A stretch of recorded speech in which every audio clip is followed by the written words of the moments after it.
سب سے اعلیٰ درجے کا اسلام کیا ہے؟ من سلم المسلمون من لسانہ و یدہ۔ زندگی میں یہ طے کر لو، کوئی کتنا ہی تمہیں دکھ پہنچائے، کوئی کتنا ہی تمہاری بےعزتی کرے، چپ ہو جاؤ، سہ جاؤ۔ مرنے والے کی کیا عزت، کیا ذلت، میں نے تو مر کے دیکھا ہے، اور مجھے یہ حدیث سمجھ میں آئی ہے بڑی اچھی طرح، موتو قبل ان تموتو، کہ مرنے سے پہلے مر جاؤ۔ اس وقت اگر میں مر جاتا تو مجھے کوئی گالیاں دیتا تو مجھے کیا نقصان تھا، اور مجھے کوئی نعرے لگاتا میرے لیے تو میرا کیا نفع تھا۔ تو مرنے سے پہلے مر جاؤ، کوئی تمہیں برا بھلا کہے تو تمہارا کیا نقصان ہے، تمہیں کوئی واہ واہ نعرے لگائے تمہیں کیا نفع ہے۔ اگر اللہ راضی ہے تو مرد آباد اور زندہ باد سے بے نیاز ہو۔ ابو ذر رضی اللہ تعالیٰ عنہ کو ایک آدمی نے گالیاں دی تو انہوں نے فرمایا، بیٹا ایک گھاٹی آگے آ رہی ہے، اس میں گر گیا تو جو کچھ کہہ رہے ہو اس سے بھی زیادہ کا حقدار ہوں، اور اگر پار ہو گیا تو تیری گالیوں سے مجھے کوئی فرق نہیں پڑتا ہے۔ من سلم المسلمون من لسانہ و یدہ موتوا قبل ان تموتوا۔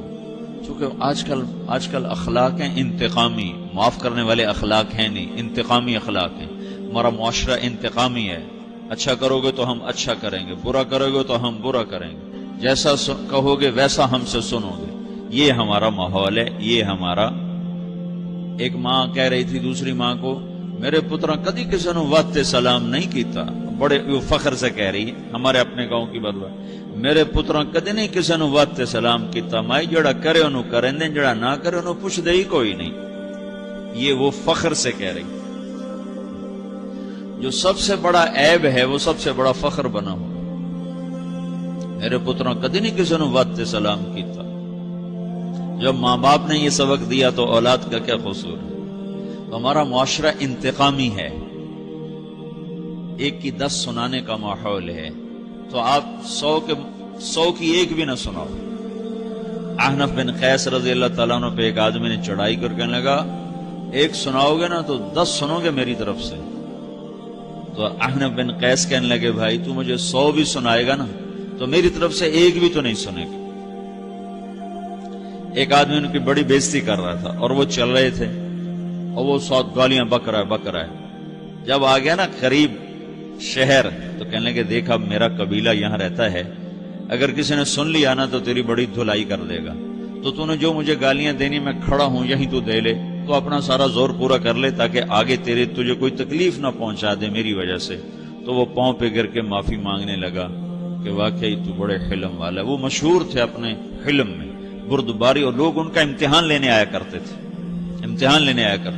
کہ بھئی کوئی ہے جو احنف کو غصہ دلا دے، تو لوگ ناکام ہو جاتے تھے، ان کو غصہ نہیں آتا۔ ایسے ایک عرب سردار گزرا، معن بن زائدہ، وہ بھی اپنے حلم میں بڑے مشہور تھے۔ ایک دفعہ لوگوں میں شرط لگ گئی کہ کوئی ہے معن بن زائدہ کو غصہ دلائے تو ہم اس کو انعام دیں گے۔ تو ایک شاعر نے کہا، میں غصہ دلاتا ہوں، تم دیکھنا ایسے سیخ پا ہو جائے گا جیسے جانور۔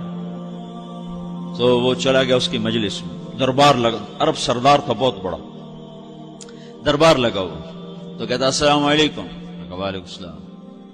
تو معن بن زائدہ پر ایک دور بڑے فقر کا گزرا تھا، پھر اللہ نے اس کو بہت بڑی سرداری دی، بنو عباس کا بہت بڑا یہ وزیر گورنر تھا۔ تو کہتا اتذکر اذ لحافک جلد شاۃ واذ نعلاک من جلد البعیر، کیوں بھائی تجھے یاد ہے جب تیرا بستر بکری کی کھال تھا اور تیرے جوتے اونٹ کی کھال کے تھے؟ تو کہنے لگا کیوں نہیں یاد، بھلا کوئی ماضی بھی بھولتا ہے؟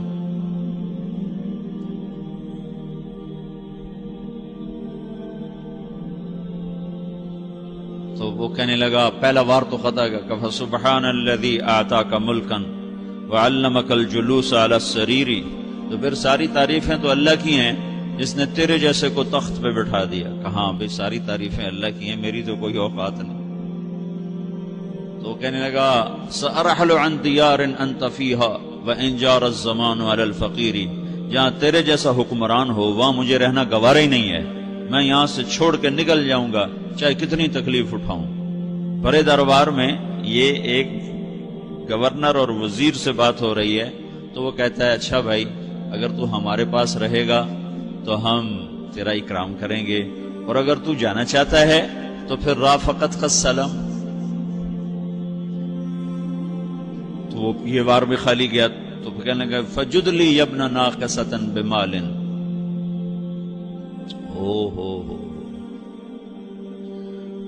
او گندی ماں کے بیٹے، مجھے کچھ عطا بھی کر، میں بغیر پیسے کے سفر کیسے کروں گا.